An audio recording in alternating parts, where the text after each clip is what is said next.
Hello, this is Colter Nuanez from Skyline Sports reporting to you from Bobcat Stadium here on the Montana State campus. Second day of spring drills here in Jeff Choate's second season at the helm for the Montana State Bobcats. Another Bluebird day here. Pretty lucky here to be in Bozeman. Beautiful weather both on Wednesday and Friday mornings. Gotta say I love this morning practice thing that they're doing. We get a chance to get wrapped up here early on. It's only 10 a.m. so that's a dream come true. Last time in this video I addressed the offense and some of the position battles there. Defensively, Montana State returns 8 starters. Including some star players in Mac Bignell, Josh Hill, who had a great year as a redshirt freshman a year ago, as well as Bryson McCabe, who was a second-team All-Big Sky selection as a junior. Both Bignell and McCabe will be seniors expected to lead this team. I expect them to be team captains going into their senior year.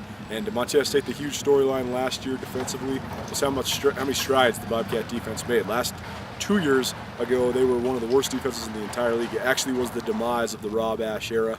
Montana State built a tradition of 3 straight Big Sky Conference titles built on explosive offenses and really good defenses, especially with the ability to rush the passer between 2010 and 2012.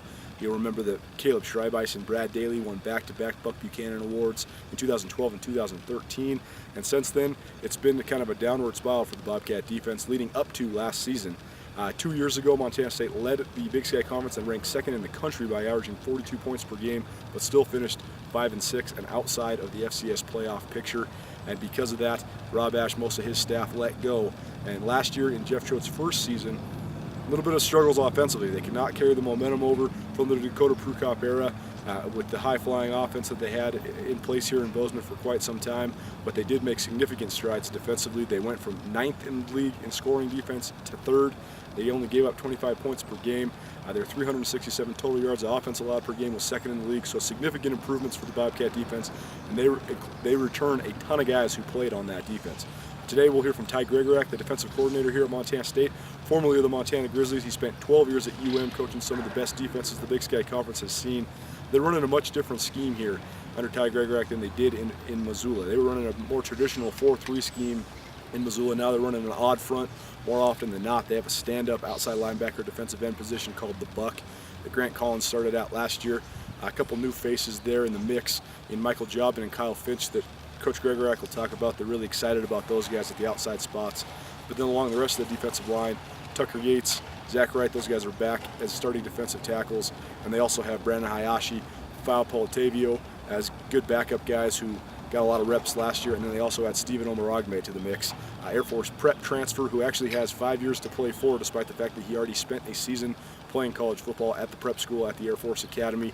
So that he will definitely help out with depth. At the defensive end spot, Marcus Ferder and Derek Marks definitely did about as well as you could expect from a pair of freshmen last year, but they were kind of thrown into the fire with Tyrone Fa'anono, Devin Jeffries, those guys both going down, Shiloh LeBoy. Those 3 all missed most of the season, if not all the season. Jeffries and Fa'anono both missed the entire season. So that defensive line was decimated, and they're definitely excited to get some guys back there. The linebacker position, we will also hear from Mac Bignell. He was the player that was provided for interviews here today at Bobcat Stadium. A different interview thing going on right now, just with some sports information people on vacation and things like that. They are choosing the interview subjects for us, but that's fine.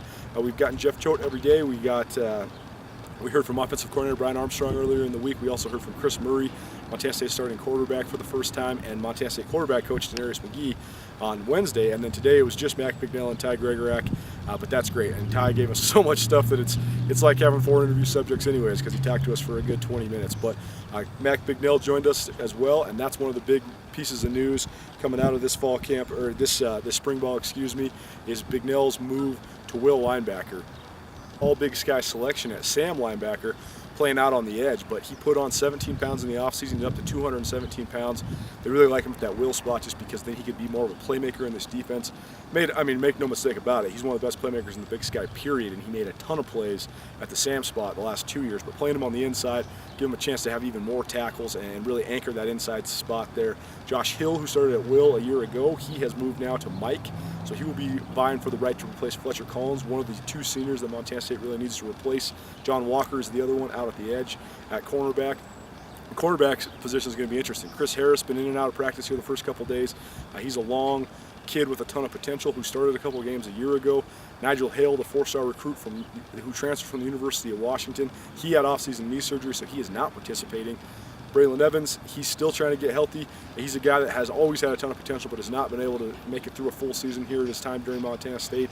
But he's a guy that could definitely contribute. And Bryce Alley, a guy who's played a ton of football, been in and out of the starting lineup. He's entering his senior year, so he could compete for some playing time there too. And then in the fall, we'll definitely see an influx of talent with Jalen Cole added to the mix, as well as Tyrell Thomas. Both those guys really highly recruited out of the Trinity League in California. They could play right away.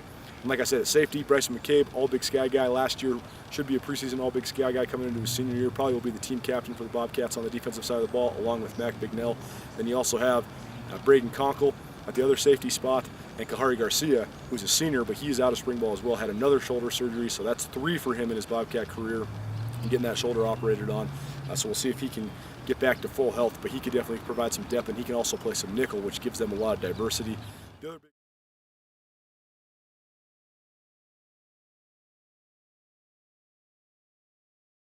It's doing pretty good.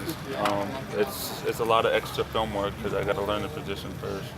But other than that, I mean, I gained the weight in the off season to play it. But it should be up to speed here in a couple of weeks.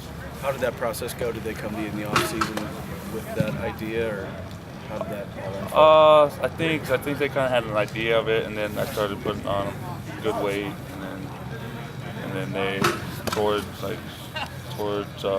spring break, they brought me in and told me that they were going to move me. What are the big differences in making the move like that? I mean, I'm going against guards and centers more instead of tackles and tight ends. So that's really the biggest difference. I still got to know my gaps and leverage. So, and I'm still basically outside sometimes. There's not a whole lot of difference. Like I said, I moved from 8-man football to 11-man football. So football's football, wherever you go. How much weight did you put on? I put on 17 pounds. So what are you up to now? 217 this morning. Was that hard? Was it hard for you to put on the weight? No. I mean, we got the thing with the pit, and I just really focused on it in the off season, and I lost body fat doing it, so it makes me feel good. Coach said you guys had a number of turnover or takeaways today. You just assess the way the defense performed as a whole today, and have the last 2 practices, I guess. Yeah, we're trying to set a standard early, and then we're gonna have to follow it for the next 13 practices. If we can do that, we'll have a good foundation for going into next fall. You feel like you guys were ahead of the game compared to where maybe you were at last year at this time? Oh yeah, maybe 2 games ahead of where we were last year. So now we can throw in some more complicated stuff at this time. Instead of last year, we're just putting in the very basic stuff. So when it comes fall time, we're going to even be more ahead than a year ago. So you're one of the few veterans in the linebacker group. You talk about just how much potential there is there with the young guys like Josh Hills and Lou Chapman. Oh, the young guys are really good. They push me. In the weight room, they're all freaks. They're right on my tail, and they push me every day to be the best I can be. And there's going to be some great battles between Blue and Jacob all spring and all fall long, and they know it, and they help each other out. But they're going for that spot, so it's going to be a fun competition to watch.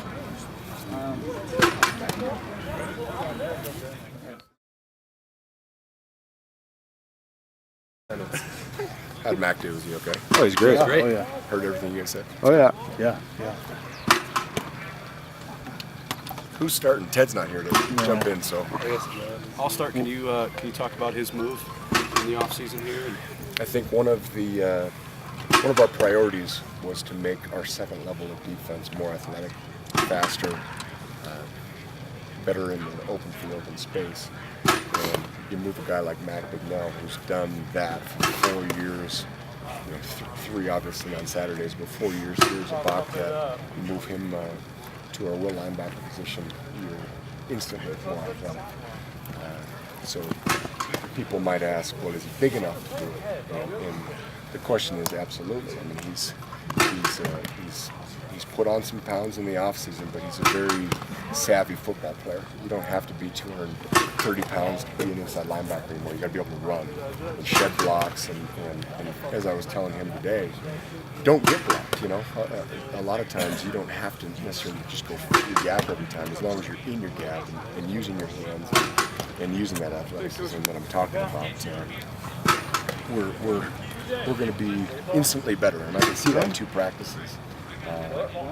You know, you look across from him, you got 2 young pups that are both athletes. You know, they're both kids that I'm excited to see what they can do. It'll be great competition, but you can just tell, in my opinion, I don't know how much you guys got to watch at practice, but you got Baloo and Jacob competing at Mac's old position in our open space position, which is our sand.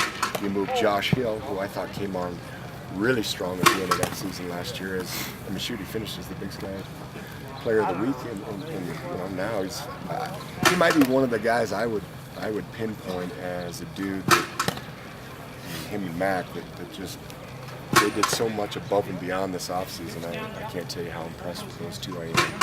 Josh really stands out. Maybe it's because his hair's getting so bad. But, I mean, I'd go down on their off mornings, and he's down there getting extra, and I'm just really proud. I mean, it's kind of what I would expect and hope to see out of a guy that takes on the role as our starting middle linebacker, and I'm really, really proud of that guy. So I think in terms of our athleticism, we've already done it. Now we just got to, you know, learn and figure out the nuances of new positions like that for Josh and Mac in particular, and then, you know, like I told Baloo and Jacob, neither of them have played ball for. I mean, when they step on the field against Washington State, they won't have played live ball for 2 years basically, but they're both athletes. They both love football and they're really intelligent guys. And I'm excited to see the competition at all 3 spots.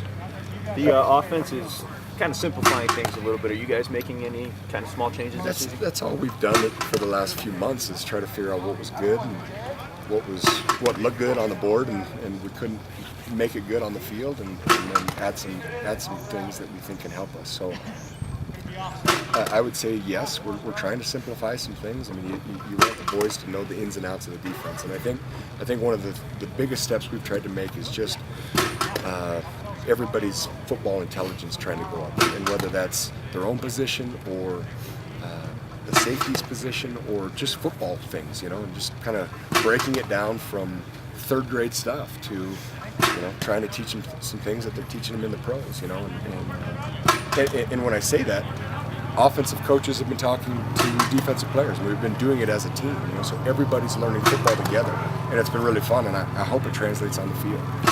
In the evolution of this scheme now in year 2, when did you realize that you could maybe play with some more athleticism and speed at linebacker rather than going with guys that maybe are 235, 240 Well, pounds? the problem is Fletcher. You know, I think Fletcher Collins gave us everything he had at middle linebacker, and he had a decent season. I mean, really, he had a good season, I'll be honest.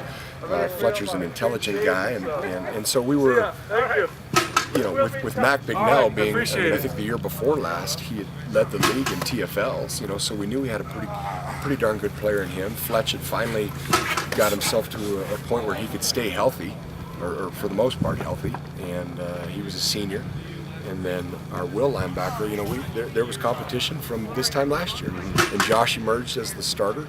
And, you know, a guy I didn't bring up is Lucas. I mean, Lucas is a senior. His brother's a senior, and Jacob, and I expect to see those guys on the field a lot, not just in special teams roles, which is what they were so much of last year. But yeah, I expect the McCarthy sisters to play a lot of football for us. So, I mean, that's just second level. You know, we're just talking about the linebacker position. It's, you know, it's the DBs, and you guys can see them out there. They talk a lot. I mean, that's, you know, if you don't see them, you'll hear them because they never stop talking. But yeah, I mean, Bryce and McCabe, I expect to have an unbelievable senior season. What was the takeaway count today? 4. 4, okay. Yeah, so they got to get 3 every day. More than that's good. And I'll be honest, fellas, the first thing I did when I brought them up was challenging the group on, can you do it again? Or are we just going to be front runners? I mean, you guys remember September was pretty good. You know, how did October go? Wasn't so hot, wasn't it? So We can't be front runners. We can't have a great practice and then come out and have 0 to 2 tomorrow. We got to get 3 or more every day, and we're emphasizing that. We're emphasizing our tackling, our fundamentals, our culture. The things that I know Coach has probably said to you the last couple of days, and we got to be a better pressure outfit. We got to be able to blitz, and you're going to see us do it. We can't make excuses as to not having the ability to do it or not being good enough in one area. We got to go pressure the quarterback. So. We saw the garden hire interception. Where did the other 3 takeaways come from? Gosh, I don't know. I think Jacob Hadley had one for sure because I apologized to him like 3 minutes later. I think I punched him 4 times. I was so excited at the bottom of the pile. Hadley, Gardenhire. I apologize. I just not off the top of my head. The next time we talk, I will watch the film probably 5 times, and I'll have an answer for you guys. But Jacobs was a fumble recovery. Yeah. Okay. Choate mentioned that he was really excited to see guys like Hadley, Chapman, Kyle Finch, guys, Michael Jobman, guys that redshirted last year. What are your impressions so far, live competition? We were so dang excited about that first class, mostly because it was our first class, and we came in kind of late in the game, and then to get the kind of kids we got, athletically and socially and academically, we're just excited to see them get and go compete for jobs now, and I mean, you look at some of these kids, you look at Jobman, Finch, Hadley. Look how long they are. And oh, by the way, they're all from Montana, So Ballou's not as long as those kids, but he grew up right over there, So it's fun for us to get to go see these kids play. Braden Conco came in towards the end of the year and ended up emerging as a starter.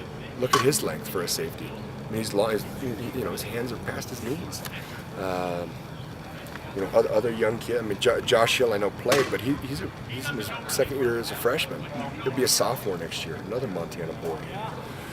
And then up front, Tucker you're not seeing do much. He had some off-season work on his shoulder, but I expect him to be one of our war daddies. He's just cold strip through and through, and he's tough. And he's one of those guys that everybody's in the weight room working, and he's over there just grinding. And I love that kid. But he's definitely not long, that's for sure. Tucker's probably listed at 6 foot in the program, and he's not 6 foot. But no, we got some bell cows up front. I think where last year we were just decimated by injury. We lost 4 dudes there, over camp, and some attrition there before camp, Marcus Farrager, Butte, Montana, started the first part of the season, and then eventually Derek Marks ended up winning the job, also a true freshman at the time, So I think the future is bright, that's for sure, and we just got a long way to go. And don't think that I'm not telling it. It's like, we won 4 games, guys. I know we won the last 2, which is awesome, but we went 6 weeks without a takeaway. We finished 3rd in the league in 3rd down. Well, there's 2 teams that finished 1st and 2nd. That's not okay. We finished 2nd in scoring defense. North Dakota finished 1st. What do we got to do to take a score off of our scoring defense so that we can be a championship defense like North Dakota was with Eastern Washington? So we got a long way to go, and these next couple few weeks are huge. We'll see how we come out tomorrow. That's what I told those guys. Nice job, good work. We made a zillion mistakes today, by the way, but we got 4 takeaways, which is that's going to give our team an opportunity to win. Steven's just raw. He's a big, good-looking dude. You didn't even need to have pads on. You're like, whoa, okay. That's how they should look. He is a big, good-looking dude. He's a great kid. A kid from Woodstock, Georgia. I think he actually really is liking this. But how could you not? I think he's having a ball. I think he loves it. We love him, and now we just got to teach him football, really. He's just a big, raw puppy. But I love him. I think he's going to be a great addition. You guys spent some time doing some professional development. What sort of things do you take away from the South Carolina trip? Yeah, it was awesome. You walk around everywhere and you're like, wow, this is cool. It's an SEC school. That's what you gotta love about the next level. You go to a place like that and they're ticked because their facilities aren't where they need to be, and I'm like, what else do you need? This is amazing. No, it was awesome. We got to spend almost 3 full days there, 2.5 full days, 3 days. Obviously their head football coach is one of the great defensive coaches in the country, and some of his defensive staff have been together a long time. And so we got to talk a lot of football with them, obviously having the connection with Coach Choate and Coach Muschamp, and then Mark and him being there for 3 years, we kind of got, the doors open to us, which was awesome. We got to spend as much time as we wanted to. We sat in on all the meetings, staff-wise, player-wise, practice-wise. Got to watch them work out, run around, and it's like when kids come to our camp. You say, hey, just take 1 or 2 things and it's a win. And I know we took 1 or 2, a lot more than that actually. And some things you'll see implemented here in the next few weeks. I mean, for us right now, we want to build on some of the things and a lot of things on what we were doing last season, with a couple nuances, don't get me wrong. But then as the last part of spring ball gets going, we're going to be trying some new stuff just to put it on paper, put it on film, and see how it looks. Impressions of Mark? Sorry, now here. Yeah, I mean, obviously losing Gerald, it's a big loss. The guy walks in a room and he's got instant street cred. He's an excellent football coach, and I was bummed to lose him, mostly because I wanted to see this staff and this unit go into year 2 with a year under our belts. Because as I told them when they got back in January, I said, hey, I already know we're going to be better in year 2 than we were in year 1, even if we didn't change or do anything different. I know we'll be better. But now we're going to do some things different to hopefully make us better. And I would have loved to have seen Gerald be a part of that, but Mark's been awesome. I mean, he comes from the, arguably, probably is the best football conference in the country. And, what an education he's had for the last 3 years under Coach Spurrier's staff and then Coach Muschamp's staff. So, and he opens up so many different avenues in terms of recruiting and different things. But he's a good young coach. Having him and Coach Kyle Reisinger work together, I think is going to be great because Kyle was here last year, and I think both those guys together will do a great job. But I do. First impression, I like Mark a lot. He's a good coach. All right, thanks, Ty. Thanks, guys. Coach. Appreciate it. I got that.